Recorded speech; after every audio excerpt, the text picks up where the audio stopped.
Selamat pagi saudara-saudara yang dikasihi Tuhan. Jumpa lagi dalam renungan hidup dalam iman.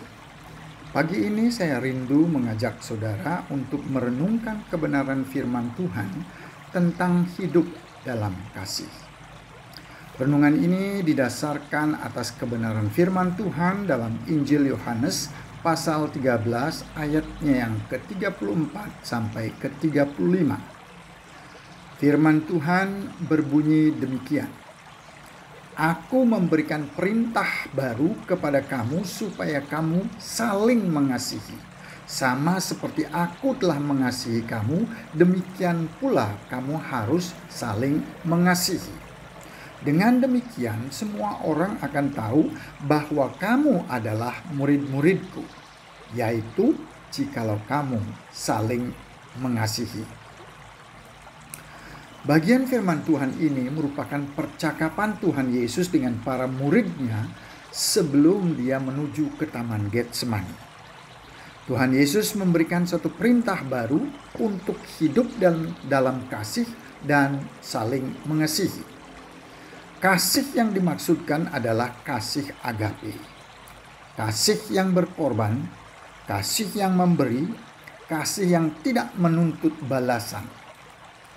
Kasih agape merupakan kasih yang diberikan kepada orang lain yang sebenarnya tidak layak untuk dikasihi.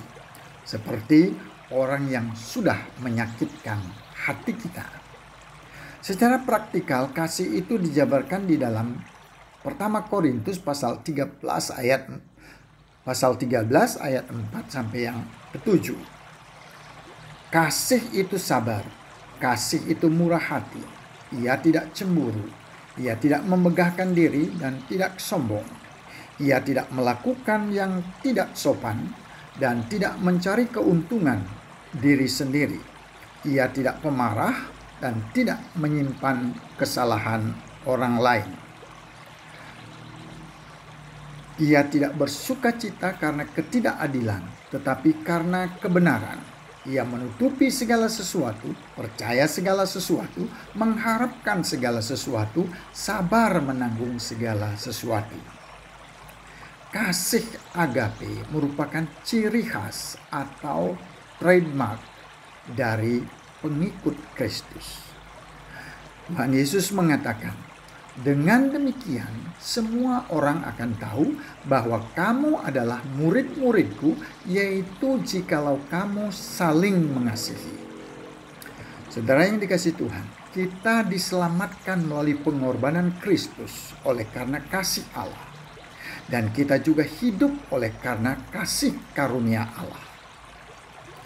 Kita mengasihi karena Allah telah lebih dulu mengasihi kita. Allah memerintahkan kita untuk hidup dalam kasih dan saling mengasihi.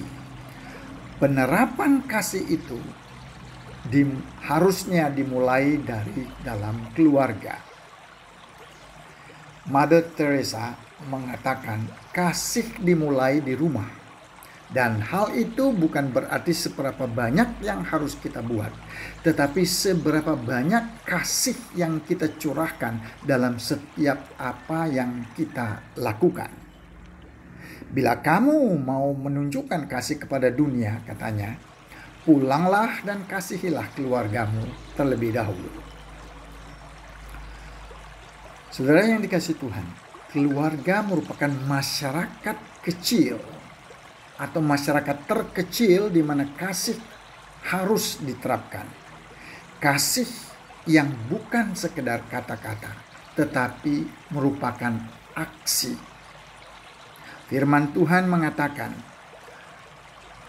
"Hai anak-anakku, marilah kita saling mengasihi, bukan dengan perkataan atau dengan lidah, tetapi dengan perbuatan dan dalam kebenaran." Ini pertama Yohanes pasalnya yang ketiga ayat yang ke-18. Saudara-saudara yang dikasihi Tuhan, kita memang tidak bisa mengasihi secara sempurna.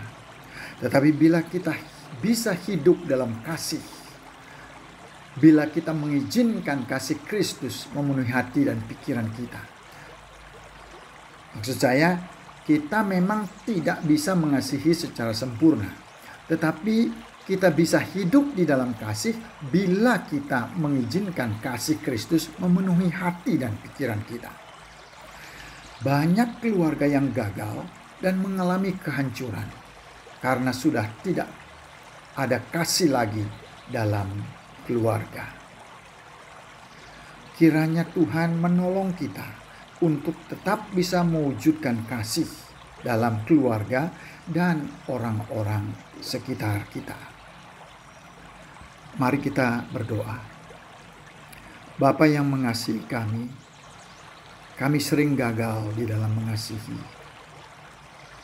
Tuhan, kiranya Engkau memberikan kami kekuatan, menolong kami untuk dapat hidup di dalam kasih dan mewujudkan kasih itu dalam keluarga kami dan orang-orang lain yang ada di sekitar kami.